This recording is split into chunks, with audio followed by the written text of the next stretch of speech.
आज हम आप सभी को चोखा मेला जी की कहानी सुनाने वाले हैं, जिनकी गोद में बैठकर स्वयं ठाकुर जी ने केले खाए थे। चोखा मेला जी महाराष्ट्र के गृहस्थ संत थे। वे बड़ी मेहनत से गृह निर्माण कार्य करके जो धन मिलता था उसी से अपना जीवन यापन करते थे। उनके पास बहुत अधिक धन नहीं होता था, केवल कुछ ही रुपए हुआ करते थे। एक दिन वे अपने घर के ठाकुर जी की सेवा के लिए सब्जी लेने जा रहे थे। रास्ते में उन्होंने देखा कि बाजार में बहुत बड़े बड़े सुंदर केले रखे हुए हैं। उन्हें देखते ही उनके मन में विचार आया कि ये केले विट्ठल भगवान को बहुत अच्छे लगेंगे। उन्होंने सब्जी नहीं खरीदी और उन्हीं पैसों से केले ले लिए। चोखा मेला जी को मंदिर के अंदर प्रवेश का अधिकार नहीं था, इसलिए वे मंदिर के द्वार पर ही खड़े होकर बोले, कोई है जो विट्ठल भगवान को ये केले का भोग लगा दे। ये सुनकर भगवान के कुछ सेवकों ने उन्हें धक्का मारकर बाहर कर दिया और कहा, तुम क्या समझते हो, 2-4 बार प्रभु का नाम लेने से तुम इतने बड़े भक्त बन जाओगे कि भगवान तुम्हारे हाथ का छुआ हुआ भोग स्वीकार कर लेंगे। चोखा मेला जी को इस अपमान का जरा भी दुख नहीं हुआ। वे एकांत में जाकर प्रभु से बात करने लगे। प्रभु, मेरा अपमान हुआ, इसका मुझे कोई दुख नहीं है, लेकिन आपने मेरे साथ ऐसा क्यों किया? मेरे हृदय में आपने ही प्रेरणा दी थी। केले देखकर मेरे मन में आया कि आप उन्हें खाना चाहते हैं, इसलिए मैं आपके लिए ले आया। मुझे ऐसी जगह क्यों जन्म दिया जहाँ मेरी सेवा आपको स्वीकार नहीं है? आप तो सर्वशक्तिमान हैं, फिर आपने केले खाने की इच्छा क्यों प्रकट की? यदि मेरा ये शरीर आपकी सेवा के योग्य नहीं है तो फिर मैं इसे रखकर क्या करूं? इतना कहकर उन्होंने निश्चय कर लिया, आज से मेरा अन्न जल त्यागे, अब मैं इस शरीर को त्याग दूंगा।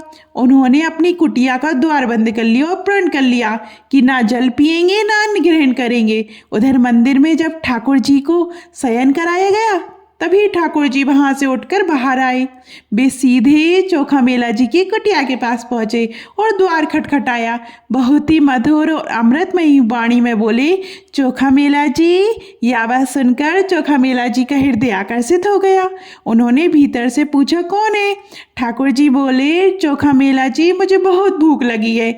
जैसे ही दरवाजा खोला, सामने किशोर अवस्था में स्वयं ठाकुर जी खड़े थे। प्रभु को सामने देखकर चोखा मेला जी आनंद से भर गए और फूट फूट कर रोने लगे। प्रभु बोले, अब रोने का समय नहीं है, मुझे बहुत भूख लगी है। चोखा मेला जी के पास जैसा भी था उन्होंने वैसा ही आसन बिछाया और कहा, प्रभु विराजिए। ठाकुर जी बोले, नहीं नहीं, आसन पर नहीं, मैं तुम्हारी गोद में बैठकर खाऊंगा।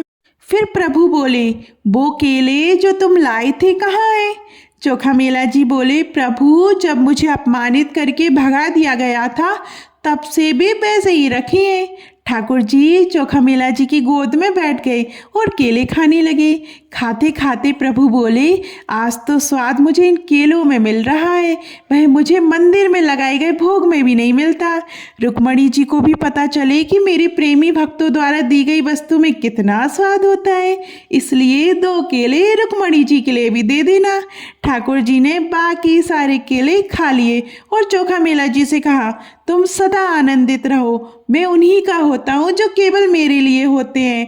मैं किसी जाति, कुल, साधना, अवस्था या तपस्या का नहीं होता, मैं तो केवल प्रेम का होता हूँ। इसके बाद ठाकुर जी अपने मंदिर लौट आए। उन्होंने रुक्मणी जी को अपने भक्त द्वारा दिया गया केला खिलाया और उसके छिलके आंगन में फेंक दिए। फिर मंदिर का द्वार भीतर से बंद कर दिया। सुबह होते ही दर्शन के लिए हजारों भक्तों की भीड़ लग गई। सेवक बाहर से ताला खोलने आए, लेकिन मंदिर का द्वार नहीं खुला। सब घबरा गए और रोने लगे। पुजारियों से प्रार्थना की, प्रभु, हमसे कोई अपराध हो गया क्या? तभी ठाकुर जी बोले, ये द्वार तभी खुलेगा जब तुम सब चोखा मेला जी को यहाँ लेकर आओगे और वे स्वयं द्वार खोलने को कहेंगे। सेवकों ने कहा, प्रभु, हम अभी जाते हैं। ठाकुर जी बोले, ऐसे नहीं, पालकी लेकर जाना, चोखा मेला जी को पालकी में बिठाकर लाना। यदि वे मना करें तो उनके चरण पकड़कर प्रार्थना करना, लेकिन उन्हें पालकी में बिठाकर लाना। भगवान के सेवक पालकी लेकर चोखा मेला जी को लेने निकल पड़े। लोग आश्चर्यचकित थे, जिसे कल मंदिर से धक्का देकर निकाला गया था, आज उसी को भगवान के सेवक पालकी में लेने जा रहे हैं। जब सेवकों ने चोखा मेला जी से पालकी में बैठने को कहा तो वे साष्टांग प्रणाम कर जमीन पर लेट गए और बोले, मैं इस योग्य नहीं हूँ। सेवकों ने उनके चरण पकड़ लिए और बोले, अब आप मत छुपाइए, हम जान गए हैं कि आप कितने महान भक्त हैं। आखिरकार उन्होंने आग्रह पूर्वक चोखा मेला जी को पालकी में बिठाया और जय जयकार करते हुए मंदिर लेकर आए। मंदिर पहुंचते ही चोखा मेला जी ने आंसू बहाते हुए प्रभु से प्रार्थना की, प्रभु बस कीजिए, अब द्वार खोल दीजिए। इतना कहते ही तत्काल मंदिर के द्वार खुल गए। चोखा मेला जी की एक छोटी सी सेवा ने ऐसा महान चमत्कार प्रकट कर दिया। यदि हम भी आठों पहर प्रभु की भक्ति करें तो हमारा जीवन कैसा हो सकता है, ये आप स्वयं विचार करके देखिए। आपको ये कथा कैसी लगी, कहानी कैसी लगी, कमेंट में ज़रूर बताइएगा। और अभी तक आपने हमारे चैनल परंपरा और प्रतीक्षा को सब्सक्राइब नहीं किया है और हमारे फेसबुक पेज को फॉलो नहीं किया है तो जल्दी कीजिए। धन्यवाद।